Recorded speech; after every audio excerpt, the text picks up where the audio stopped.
नमस्कार। विजुअलाइजेशन, आज इसी विषय पे बात करेंगे।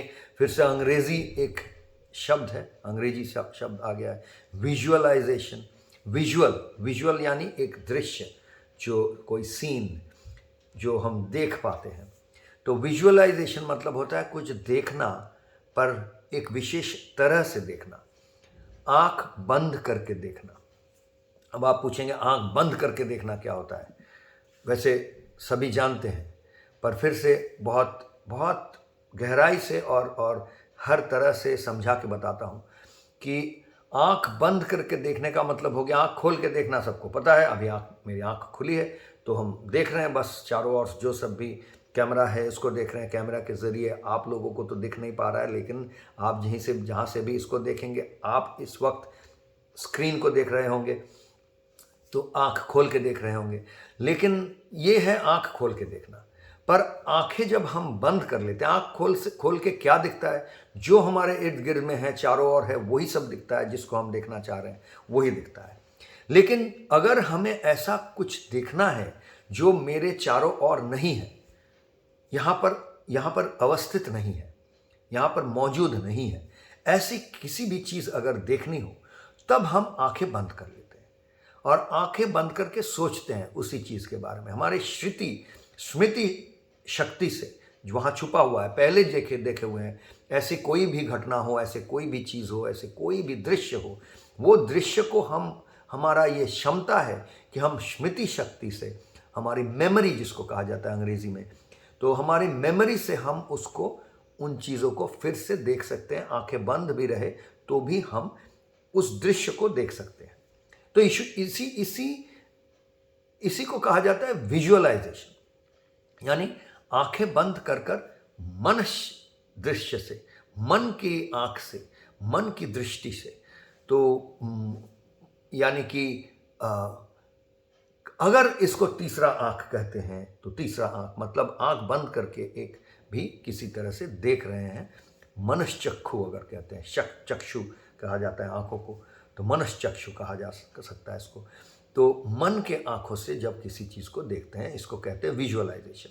अब एक तो होती है स्मृति, मतलब ऐसा कोई दृश्य जो मैं पहले कभी देखा हूँ। दृश्य हो, कोई सामान हो, किसी की चित्र हो, किसी की चेहरा हो, कोई बड़ा सुंदर मनोरम समुंदर और या रेगिस्तान हो, या कोई बड़ा शहर का कुछ सीन हो, या कोई गांव का मनोरम सीन हो, या कोई मशीन हो, कुछ भी हो, या कोई जानवर हो, कोई फूल हो, कोई भी ऐसा दृश्य हो जो हम पहले देखे हैं, जो हमारे मन में बहुत एक किसी तरह से बैठा हुआ है, उसको तो हम कभी भी अपने स्मृति शक्ति से, स्मृतियों से निकाल के देख सकते हैं। पर यह भी होता है कि आप कोई ऐसा चीज़ जो देखे ही नहीं है, कभी देखे नहीं है, कुछ और देखे हैं, चार चीज़ों को कहीं और अलग अलग देखे हैं, लेकिन उन चार चीज़ों को एक जगह एक साथ मिलाकर, उन चार चीज़ों को मिलाकर एक कोई नया चीज़ देख रहे हैं। मन के आंखों में आंख बंद करके ऐसा होता है। इमेजिनेशन कहा जाता है, मतलब कोई चीज़ जो आप वस्तुतः देखे तो नहीं है, लेकिन अपने ही मन से अलग अलग चीज़ को जोड़कर आप कुछ नया एक बना लिए। ये क्रिएटिविटी, इमेजिनेशन इसको कहते हैं। तो सृजनशीलता, सृजन यानी सृष्टि करना, मन के आंखों से एक कोई चित्र का निर्माण करना, सृष्टि करना, ये हो गया विजुअलाइजेशन, एक अलग तरह का। एक उदाहरण के स्वरूप कह सकता हूँ कि जब मुझे याद है कि जब मैं बड़ा हो रहा था, तो हमारे देश में, भारत में तो विशेषतः जहाँ बहुत ठंडी के मौसम नहीं है, वहाँ पर स्नोफॉल नहीं होती है। बर्फ़ कभी कभी होती थी बहुत बरसात के समय, बट बर्फ़ गिरने से और स्नोफॉल अलग है। बर्फ़ गिरने से आसमान से हम देखते थे बारिश के साथ बर्फ़ टपकता था, पर बर्फ़ के ऐसे बड़े बड़े दाने टपकते थे, थोड़ी देर बाद वो मेल्ट हो जाते थे। कभी कभी ज़मीन सफ़ेद थोड़ा थोड़ा दिखता था। पर स्नोफॉल जो मैं पहली बार जीवन में देखा, काफ़ी तब मेरा उम्र तकरीबन 25-26 साल हो गया हो, तब पहली बार मैं स्नोफॉल देखा मेरे जीवन में। अमेरिका में जब मैं पढ़ता था, वहाँ पे भी जब पहले गया था कैलिफोर्निया में, वहाँ पे तो स्नोफॉल नहीं होती थी, नहीं देखा था। फिर बाद में मैं न्यूयॉर्क में गया तो पहली बार, जब रात को सोने के पहले भी दुनिया वैसा नहीं था, स्नोफॉल हुई नहीं थी।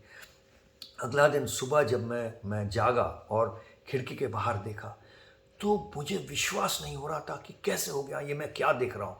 क्योंकि बाहर देखा तो उसके पहले दिन रात को जो देखा था वो सब कुछ भी नहीं है। सारा दुनिया पूरा सफ़ेद हो गया है, जैसे एक सफ़ेद, बिल्कुल दूध से धुला हुआ एकदम ऐसा सफ़ेद सफ़ेद चादर से, जैसे सारा दुनिया को किसी ने एक चादर ले ओढ़ दिया है दुनिया के ऊपर, ऐसा एक भाव। क्योंकि स्नोफॉल जो हुआ था रात भर, उसके बदौलत सारा हर कुछ भी बाहर जो था, गाड़ियाँ हो या कोई पेड़ पौधे हो, हर चीज़ के ऊपर इतना मोटा एक एकदम बिल्कुल बिल्कुल सफ़ेद सफ़ेद एक प्रलेप जैसा एक गिर गया हो, और उसको हम देख रहे थे। तो विश्वास नहीं हो रहा था, वो दृश्य कभी भी ऐसा मैं नहीं देखा था। और इतना मनोरम, सुंदर, अविस्मरणीय ये दृश्य था कि वो आज तक मेरे आंखों में ऐसे जुड़ा हुआ है कि आंखों में मतलब स्मृति शक्ति में ऐसे वो एक दाग बनाया हुआ है कि जब भी मैं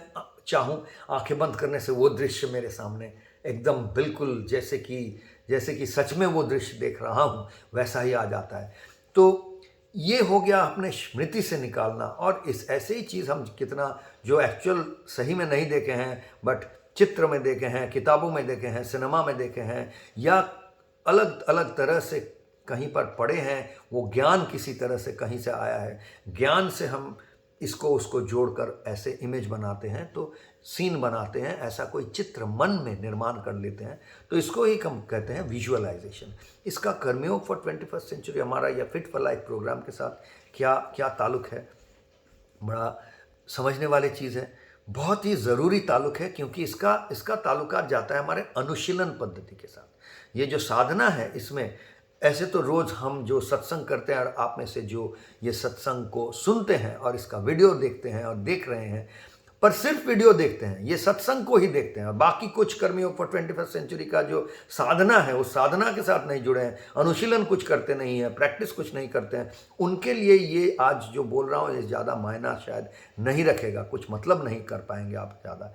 क्योंकि इसमें प्रधान, इस पूरा कर्मयोग 21st सेंचुरी का प्रधान अंग ही है अनुशीलन, साधना जो हम करते हैं। तो जैसे ये सत्संग करने के पहले करीबन 1 घंटा हमारा अनुशीलन चलता है, प्राणलीला उपासना करने के बाद तब ही हम ये सत्संग में आते हैं। कभी भी ऐसा नहीं हुआ बस बैठ गए और वीडियो ऑन कर दिया और चालू कर दिया और ये बोलने लगे, कभी भी नहीं। इसके पहले तकरीबन 1 घंटे का गहरी उपासना के बाद तब ही ये वक्तव्य, ये वार्तालाप हमारा होता है।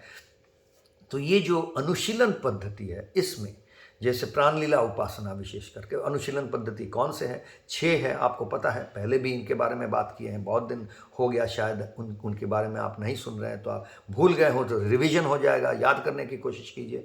सबसे पहला हो गया सोमनो मैजिक यानी योग निद्रा, फिर 2 नंबर में आ गया प्राणलीला उपासना, तीसरा हो गया स्टेमिफ्लेक्स आरती, शक्ति स्ट्रेच आराधना, उसके बाद आता है मेडिटेशन और लिवोसिम। तो ये 6 जो प्रैक्टिसेस अनुशीलन है, इसमें विजुअलाइजेशन बहुत ही एक मुख्य भूमिका अदा करता है। तो कौन सा भूमिका है विजुअलाइजेशन का, यानी आप एक उदाहरण देके बोल रहा हूँ, हर अनुशीलन में विजुअलाइजेशन एक टेक्निक है, एक कौशल है मन को नियंत्रण में रखने का। ये धारणा का टेक्निक है। अष्टांग योग में जो 8 अंग है, यम, नियम, आसन, प्राणायाम, प्रत्याहार, धारणा, ध्यान, समाधि, तो ये धारणा का टेक्निक है कि जो हम अभी बताने जा रहे हैं विजुअलाइजेशन टेक्निक। तो हम जब प्राणलीला उपासना कर रहे हैं, जब सांस ले रहे हैं, छोड़ रहे हैं, पूरक, कुंभक, रेचक वगैरह, इसमें जब एकदम इसमें लीन हो गए हैं, तो मन क्या कर रहा है। देखिए 10 अलग अलग लोग प्राणलीला ही कर रहे हैं, प्राणायाम ही कर रहे हैं, लेकिन सांस वैसे सही तरह से ले रहे हैं, मुद्रा भी ठीक से लिए हुए हैं, लेकिन उनका सोच अगर अलग अलग हो, मन में कुछ अलग अलग लोगों का, अलग अलग साधक का अलग अलग चीज़ चल रहा है मन में, तो उनका साधना भी अलग हो गया, उन साधना का रिजल्ट भी अलग होगा, फल भी अलग होगा। तो इसलिए हम कहते हैं कि साधना के साथ जो इंस्ट्रक्शन जब हम दे रहे हैं उसमें विजुअलाइजेशन बहुत ज़रूरी है। कि आप जब, एक उदाहरण के स्वरूप बता रहा हूँ, जब कपालभाति या कापलभाति जैसे जो भी कहते हैं इसको, आप जो भी कहना चाहते हैं, ऐसे अलग अलग नाम से प्रसिद्ध है। तो कपालभाति जब आप कर रहे हैं, ये जो बहुत बार कर रहे हैं। इसमें 108 बार हम लोग करते हैं संख्या के साथ, यानी विजुअलाइजेशन कर रहे हैं सिर्फ मन में। जब सांस छोड़ रहे हैं, जब सांस ले रहे छोड़ रहे हैं, एक सांस के साथ सिर्फ एक 1, ये इस संख्या को मन में हम विजुअलाइज कर रहे हैं, यानी इस संख्या का मन के आंखों से सिर्फ उस संख्या को देख रहा हूं। दूसरे सांस में 2, तीसरे सांस में 3। ये संख्या आप अंग्रेजी में लिख सकते हैं, हिंदी में लिख सकते हैं, जिस भाषा में आपको चाहिए उस भाषा में आप लिख सकते हैं। मतलब लिखना, हाथ से लिखना नहीं है, मन से आप वो लिख रहे हैं और देख रहे हैं। जैसे कि आप खुद उस संख्या को लिख रहे हैं, देख रहे हैं, और फिर वो संख्या धीरे से कुछ नहीं में चला जा रहा है। फिर अगला संख्या आ रहा है, कुछ नहीं पे चला जा रहा है। 5 आया, कुछ नहीं पे चला गया, सांस भी चल रहा है। तो ये हो गया प्राणलीला उपासना का विजुअलाइजेशन टेक्निक, जो प्राणलीला उपासना के अंदर छिपा हुआ है। अगर आप ऐसे ही प्राणलीला उपासना कर रहे हैं, सांस ले रहे हैं, छोड़ रहे हैं, मन में कुछ भी सोच रहे हैं, तो वो आपका प्राणलीला उपासना का सही अनुशीलन नहीं हो रहा है। तो ये समझना बहुत ज़रूरी है कि भाई ये तन प्राण मन चित्त का साधना है।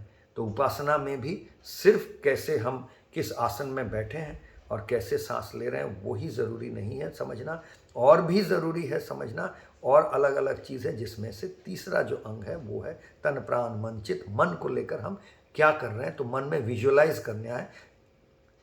फिलहाल आज के लिए मैं कहा संख्या विजुअलाइजेशन, इसी तरह कुछ और चीज़ों का भी आप विजुअलाइजेशन कर सकते हैं अलग अलग समय, जिसके बारे में हम आगे बात करेंगे। आज के लिए इतना ही। नमस्कार।